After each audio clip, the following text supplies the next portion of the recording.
नमस्कार, स्वागत है आपका और मैं हूं आपके साथ लता। बड़ी खबर आपको बता रहे, जहां महाराष्ट्र में सियासी उथल पुथल के बाद अब सामने आई संजय राउत की बौखलाहट। शरद पवार और देवेंद्र फडणवीस की मुलाकात के बाद अब घबराते हुए दिख रहे संजय राउत। जी हां, क्योंकि अब संजय राउत ने इस मुलाकात को लेकर अपने मुखपत्र सामना में इसको लेकर सफाई पेश करते हुए बयान देते हुए कहा है कि शरद पवार ने पूर्व सीएम को याद दिलाई होगी विपक्ष के नेता की भूमिका। साथ ही साथ ये भी लिखा अपने मुखपत्र सामना में कि शरद पवार ने फडणवीस को दी होगी एक अच्छे विपक्षी नेता बनने की राय। जी हां, आपको बताते चले कि महाराष्ट्र में लगातार महाराष्ट्र की सरकार में चल रही सियासी रार के बाद इस मुलाकात को लेकर लगातार राजनीतिक कयास इसको लेकर निकाले जा रहे थे, जिसको लेकर अब एक बार फिर से संजय राउत की घबराहट साफ तौर पर सामने आती हुई दिखाई पड़ रही है। जी हां, एक बार फिर से महाराष्ट्र सरकार में राजनीतिक तूफान आने से पहले अब संजय राउत की घबराहट सामने आई है,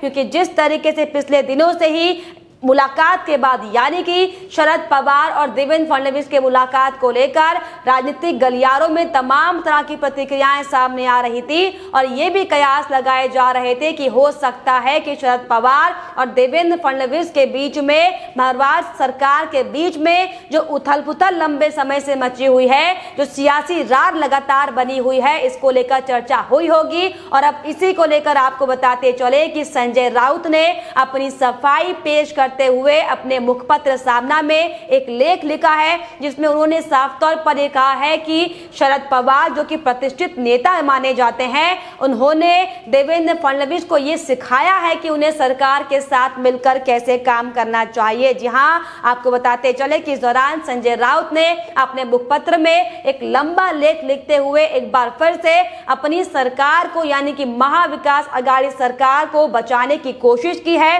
संजय राउत ने यह कहा है कि शरद पवार एक वरिष्ठ नेता है और पीएम नरेंद्र मोदी से लेकर कई अन्य दल आकर शरद पवार जी से मशवरा करते हैं और यही बड़ी वजह है कि देवेंद्र फडणवीस ने शरद पवार से मुलाकात की है और इसी लिहाज से शरद पवार ने उन्हें एक अच्छा विपक्ष का नेता कैसे काम करता है ये सिखाया है। जी हां, इन्होंने ये भी इस वक्त कहा कि क्योंकि इस वक्त में विपक्ष अपनी जिम्मेदारी को निभाने में नाकाम साबित हुआ है, लगातार जिस तरीके से बीजेपी के नेताओं की ओर से आलोचनाएं की जा रही है, इसको लेकर सबक सिखाया होगा शरद पवार जी ने। और ये भी कहा कि उन्होंने यानी कि शरद पवार ने पूर्व सीएम को विपक्ष की भूमिका की याद दिलाई होगी। जी हां, इसके अलावा संजय राउत ने अपने लेख में साफ तौर पर यह भी लिखा है कि अगर विपक्ष के नेता ऐसे ही महाराष्ट्र में काम करेंगे तो आने वाले 100 सालों तक भी सरकार नहीं बना पाएंगे। और इसके अलावा यह भी साफ तौर पर कहा कि जो विपक्ष है वो इस वक्त पगला गया है। देखिए किस तरीके से पागलपन की हद कहां पर हम साफ तौर पर देख रहे हैं, महाराष्ट्र की सरकार में हम सबके सामने है। लेकिन ऐसे में एक बार फिर से संजय राउत की बौखलाहट शायद इसे कहा जाए या फिर घबराहट कहा जाए, जो लगातार अब विपक्ष को पागल कह रहा है और ये कहते हुए संजय राउत दिखाई दिए हैं कि विपक्ष का लक्ष्य सिर्फ और सिर्फ सरकार का विरोध करना है, सिर्फ और सिर्फ सरकार की कमियों को गिनाना है। और इसी वजह से यही बड़ी वजह है कि शरद पवार ने उनको सही रास्ता दिखाया होगा और उनका मार्गदर्शक किया होगा। और इसके अलावा संजय राउत ने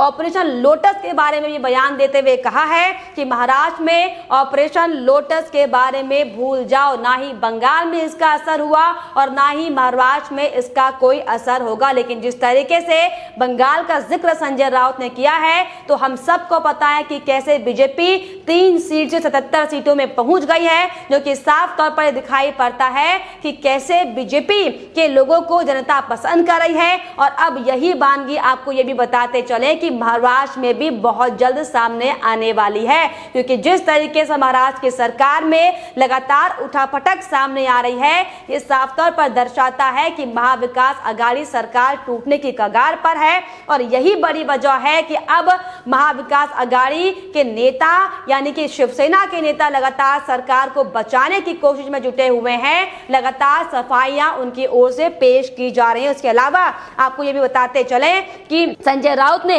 यह भी साफ तौर पर कहा कि फडणवीस का मार्गदर्शक शरद पवार ने किया होगा, क्योंकि संकट के समय में विपक्ष को जिम्मेदारी से कैसे व्यवहार करना चाहिए और किस तरीके से सरकार के साथ कदम से कदम मिलाकर काम करना चाहिए, इसके बारे में सिर्फ और सिर्फ यही सुगबुगाहट है और फिलहाल कोई राजनीतिक अटकलें जो लगातार लगाई जा रही थी, ऐसी कोई भी बातचीत उन दोनों के बीच में नहीं हुई। हालांकि एनसीपी की ओर से भी लगातार ये बयान सामने आ रहे हैं कि इस मुलाकात को मामूली उन्होंने बताया, जिसको लेकर एनसीपी नेता नवाब मलिक का भी बयान सामने आया। उन्होंने साफ तौर पर यह कहा है कि ये लगातार अनुमान लगाए जा रहे हैं। फडणवीस ने शरद पवार के साथ गठबंधन को लेकर कोई चर्चा की होगी, लेकिन उन्होंने साफ तौर पर बयान देते हुए कहा कि इस पर ज्यादा जोर देना आवश्यक नहीं है, क्योंकि ये मुलाकात एक मामूली और शिष्टाचार मुलाकात थी। लेकिन आपको ये भी याद दिला दें कि ये मुलाकात ऐसे वक्त में हुई है जब महाराष्ट्र की सरकार पहले से ही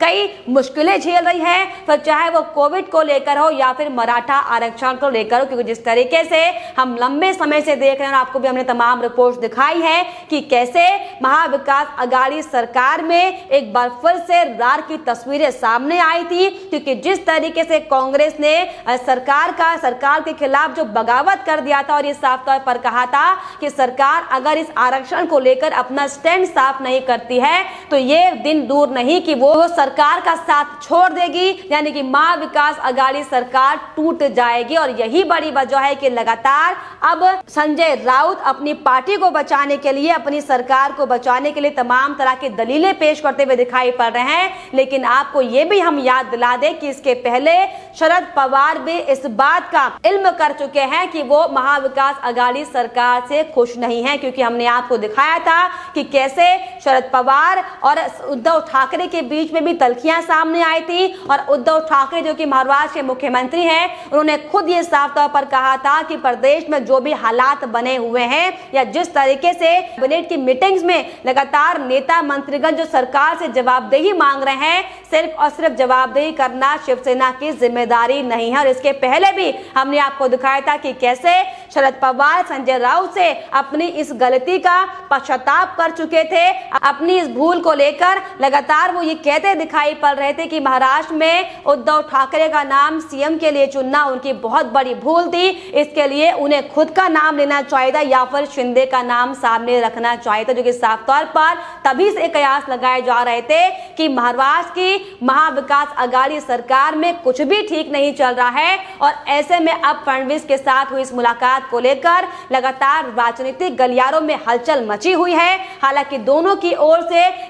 इस पर लेकर, इस बैठक को लेकर कोई ब्यौरा नहीं दिया गया है, लेकिन जो मायने निकाले जा रहे हैं वो साफ तौर पर यह है कि इस बातचीत के दौरान फडणवीस और शरद पवार के बीच जो मराठा आरक्षण को लेकर जो तमाम घमासान महाराष्ट्र में बना हुआ है, इसको लेकर बातचीत हुई है। और साथ ही साथ जो महाविकास अघाड़ी सरकार में जो रार चल रही है, इसको लेकर भी खास बातचीत की गई। क्योंकि इसके पहले भी हम लगातार ये देख चुके हैं कि शरद पवार और अमित शाह की मुलाकात की सरगर्मियां भी तेज हुई थी। लेकिन ऐसे में अब ये साफ तौर पर कहना लाजमी होगा कि महाराष्ट्र में उद्धव की सरकार किसी भी वक्त गिर सकती है, क्योंकि लगातार जो कयास ये लगाए जा रहे हैं, जो हालात महाराष्ट्र में बने हुए हैं, क्योंकि लंबे समय से फिर चाहे वो मामला कोविड को लेकर हो, फिर चाहे वो एंटिलिया केस को लेकर हो, फिर चाहे वो भ्रष्टाचार को लेकर हो, या फिर हाल ही में शुरू हुए मराठा आरक्षण को लेकर हो। हालांकि इसको लेकर आपको ये भी अपडेट दे दे कि 5 जून को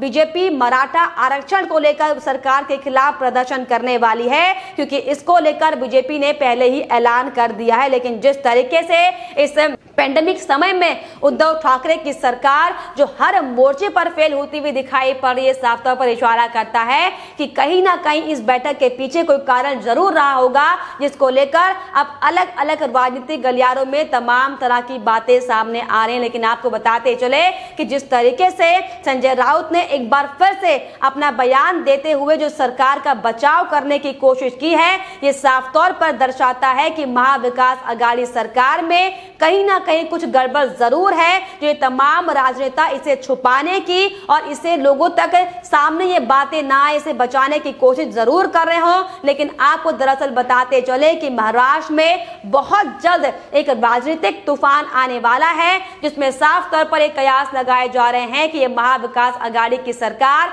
यानी कि एनसीपी, कांग्रेस और शिवसेना ने मिलकर जो सरकार महाराष्ट्र में बनाई थी, ये किसी भी वक्त धराशायी हो सकती है। और फिलहाल इसको लेकर आपकी क्या राय है, हमें कमेंट बॉक्स में जरूर लिखिएगा। साथ ही साथ हमारे चैनल को सब्सक्राइब करना भी ना भूलें।